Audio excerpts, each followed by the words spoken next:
Tapper, shut the fuck up. Shut up. Shut up. Shut up. Shut up. Jesus Christ, that's so fucking frustrating. A lot of things that are not true and sometimes potentially dangerous.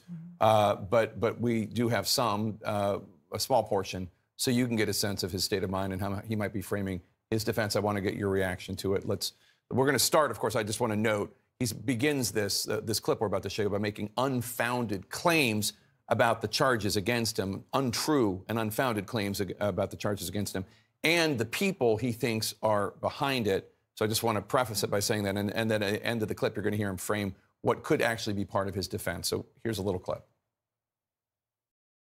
Today we witness the most evil and heinous abuse of power in the history of our country. Very sad thing to watch. A corrupt sitting president had his top political opponent arrested on fake and fabricated charges of which he and numerous other presidents would be guilty, right in the middle of a presidential election in which he is losing very badly.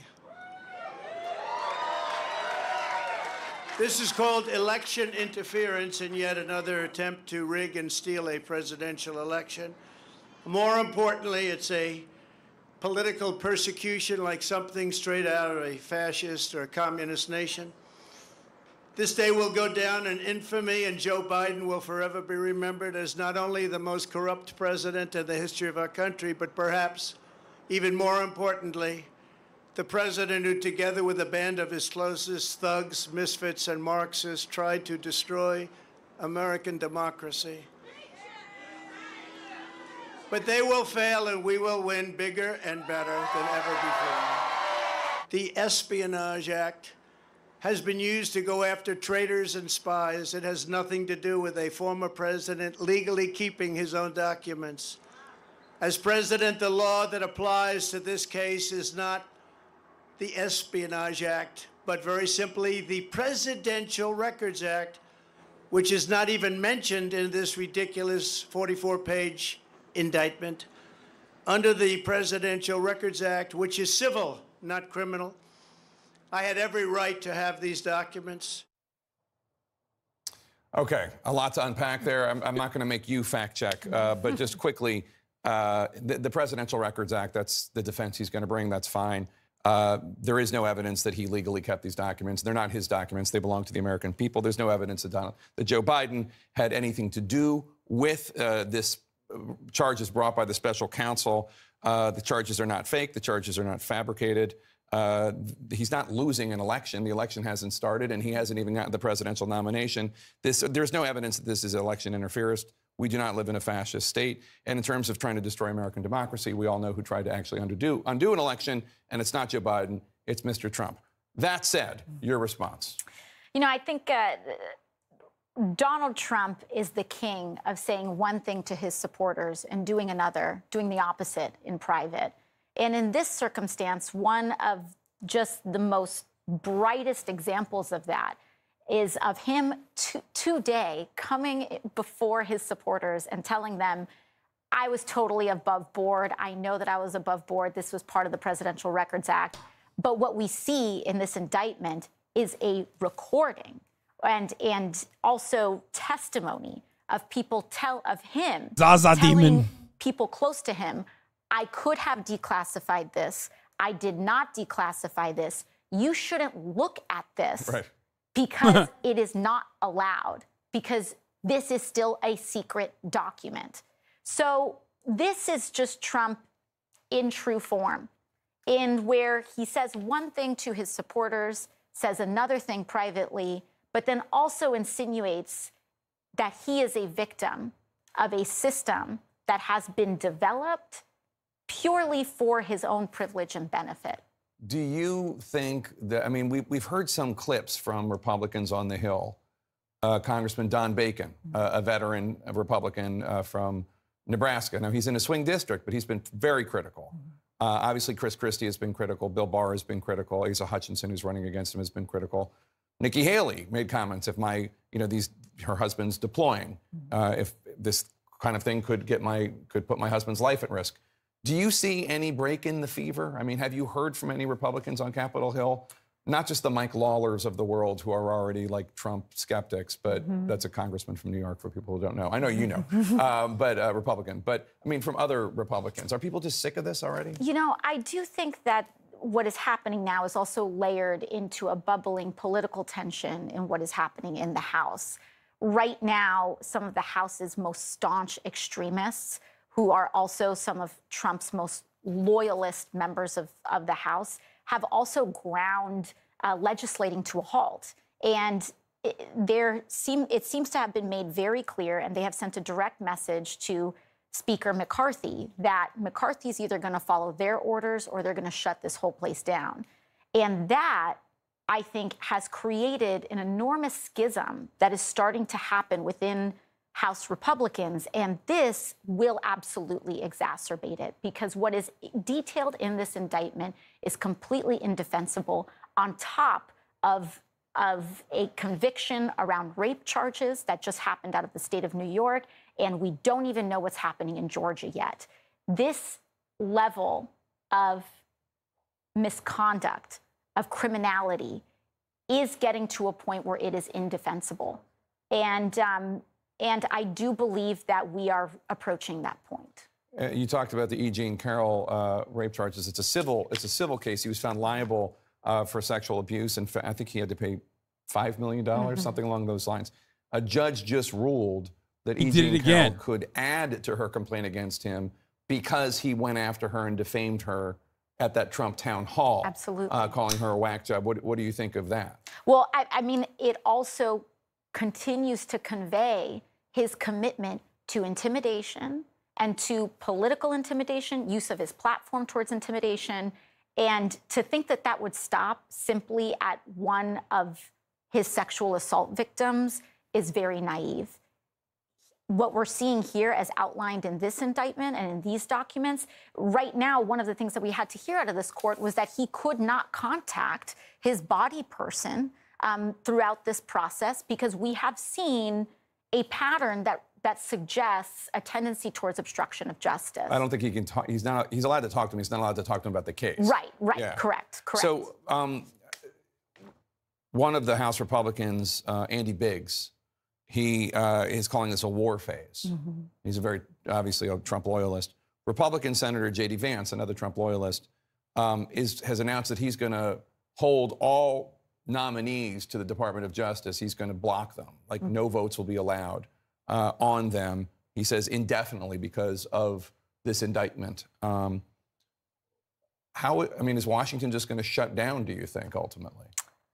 Well, because you described the schism already occurring that's stopping the House. Here's what I think. I think a lot of Republicans, with the exception of like the really stupid ones like Tommy Tuberville, you know what I mean, are quietly waiting for Donald Trump to actually get criminal punishments. Okay? They want it in their heart of hearts. They desperately want it to happen, and they're waiting for it to happen because that way Trump goes away. There's no like loudmouth, volatile entity that can just like whip up the fucking most radical elements in their base. In the past, the most radical Trumpian elements in the base were completely captive to the Koch brothers, okay, the Tea Party.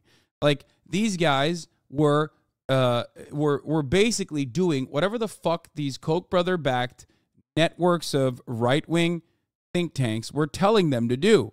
That was a great tool to, create controversy when no such controversy existed. That was a great way to manufacture outrage of certain things.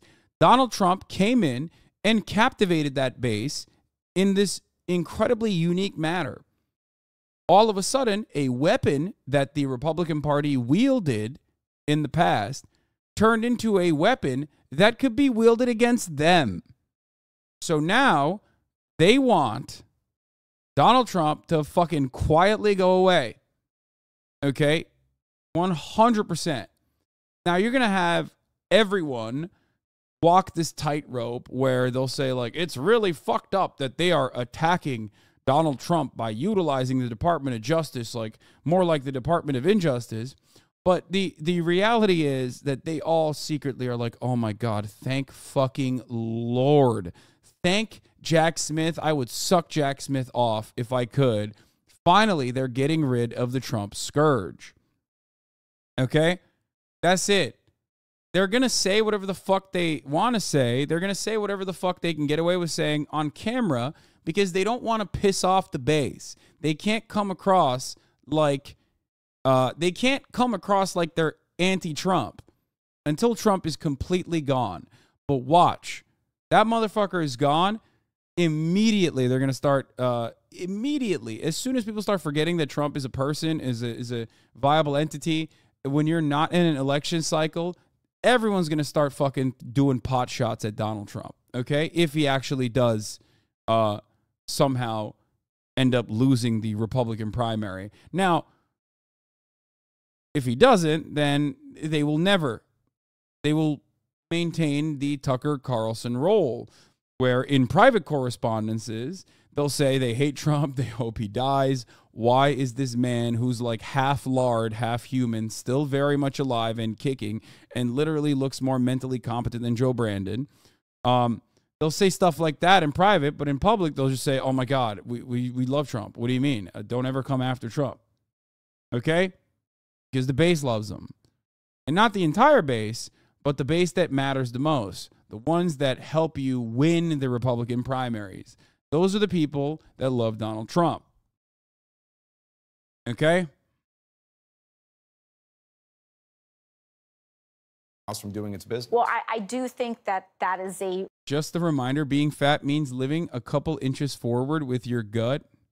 It's true. You are occupying more space. It's actually better. Real question that cuts at the core of a decision that the Republican... If a Republican wins an election, won't there be serious pressure to pardon him? Yeah, that's the easiest dub of all time. If another Republican is in the primaries and Donald Trump somehow loses to them, all they get to do is, oh, dude, if you vote for me, I will pardon Donald Trump. I will pardon Donald Trump. You literally, it's the perfect win-win situation.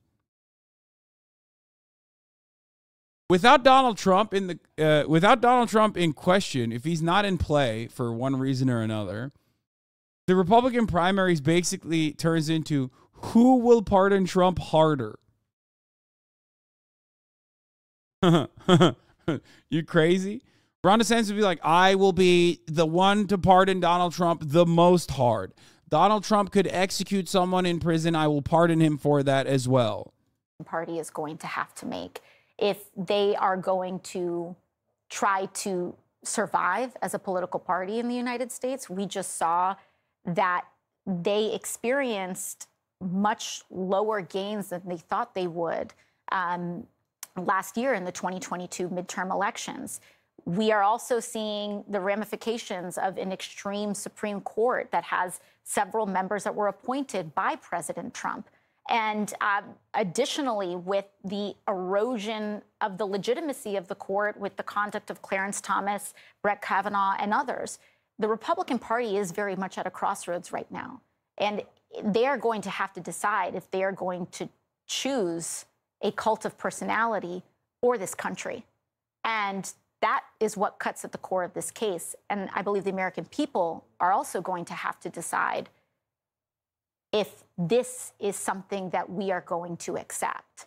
And right now, you know, what is very dangerous is that Donald Trump is going to have this case going before a judge that was appointed during his administration. Are all of Trump's indictments able to be pardoned? With the no, the Alvin Bragg case is not pardonable, and the Georgia one, if it actually comes to fruition, would not be pardonable. But the big one right now is pardonable, yes, because it's a federal case. So that's if it's a state crime. If it's a state crime, then no, the president can't pardon a state crime. The state governor could, which, of course, I don't think the New York governor is going to do that. And the Georgia governor might not do that either, as a matter of fact, but probably will. But hey, who knows? But the federal indictments that we're talking about right now. The classified documents one is federal. That one is pardonable by Donald Trump himself if he becomes president. Trump hates Kemp, so we'll see. And Kemp hates Trump. So that's actually a very interesting one. Like, they do literally despise one another. So it'd be very interesting. If he somehow is able to delay this, if he is somehow, or for whatever reason, is able to clinch the nomination, he will seek revenge. I believe that. I don't think they should say stuff like this. I don't think this is a good thing to say. And the reason why I don't think they should say stuff like this is because, like, that's candy for the Trumpians, okay? That's exactly what the Trump supporters want. They're like desperate for that. You know what I mean? Like, they want that so bad. That makes him look that makes Trump look so much better. And you're not the only one. I mean, Chris Christie said he thinks if Trump gets elected president again, his entire second term will be. Why has it become so acceptable to let our most powerful politicians get away with crimes? Why is no one saying lock them all up? Why let corruption prevail? This reminds me of the fall of the Roman Republic, first of all. That's just how it's always been. That's how it's always been before America was in existence. And it will continue to be that way. The rich and powerful find ways to avoid getting any kind of serious punishment for crimes that, like, the average person would get absolutely owned for. Be about revenge. I believe so. And what we saw during his first term was him putting undue influence on the FBI, on the Department of Justice, to engage in an agenda of in a politically motivated agenda. We will see this really cut to the core of our democracy if it is not checked right now. Congresswoman Alexandria Ocasio-Cortez, Democrat of New York, good to see you. Thank you so much for being here. Really appreciate it. All right, as we mentioned. All right, Trump's